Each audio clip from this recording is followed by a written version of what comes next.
নজর রাখবো পরবর্তী সংবাদে। লংতারায় গুঁড়ো মশলার পক্ষ থেকে একটি বিশেষ আয়োজন, যেখানে সরোজ ফুটবল টিমকে স্পন্সরশিপ প্রদান করা হলো।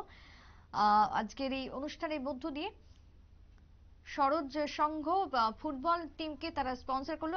আগামীতেই রয়েছে রাজ্যে ফুটবল মৌসুম, আর এই ফুটবল মৌসুমকে সামনে রেখে লংতরাই গুঁড়ো মশলা এবার এগিয়ে আসলেও তারাও একটি টিমকে স্পন্সর করতে চলেছে, যে খবর ইতিমধ্যেই লংতরাই কর্তৃপক্ষ জানিয়েছেন সাংবাদিক বৈঠকে। লংতরাই গুঁড়ো মশলা কোম্পানি ফুটবলারদের কথা মাথায় রেখে তাদের হাতে জার্সি থেকে শুরু করে ফুটবল তুলে দিলেন।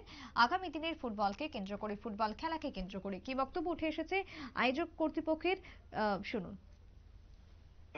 ক্লাবের প্রাঙ্গণে সি ডিভিশন ফুটবল ম্যাচের যে শুভারম্ভ হতে যাচ্ছে 17 তারিখ 17/6/2024, তারই অঙ্গ হিসাবে আজকে এই প্রেসের মিডিয়ার বন্ধুদের এখানে আহ্বান করা হয়েছে।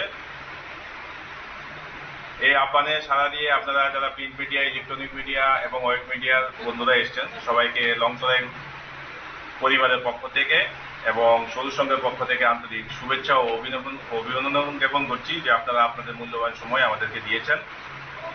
আপনারা জানেন যে লংতরায় বিভিন্ন সামাজিক কর্মকাণ্ডের সঙ্গে আমরা বিভিন্নভাবে যুক্ত থাকি। তারই পরিপ্রেক্ষিতে আমাদের এই 3 ডিভিশন খেলাতে আগরতলার দুটি ক্লাব আমাদের কাছে স্পন্সরশিপের জন্য আবেদন করেছে।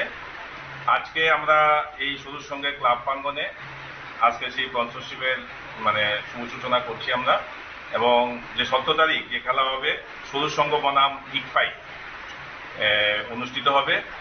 আজকে আমরা এই ক্লাব প্রাঙ্গণে ক্লাবের যারা লংতরাই কর্তৃপক্ষের বক্তব্য আপনারা শুনলেন। সরোজ সংঘ ক্লাব প্রাঙ্গণে আজকে সাংবাদিক বৈঠকের আয়োজন। গুঁড়ো মশলা কোম্পানির পক্ষ থেকে আগামী দিনে সরোজ সংঘ ফুটবল টিমকে স্পন্সরশিপ প্রদান করা হয়।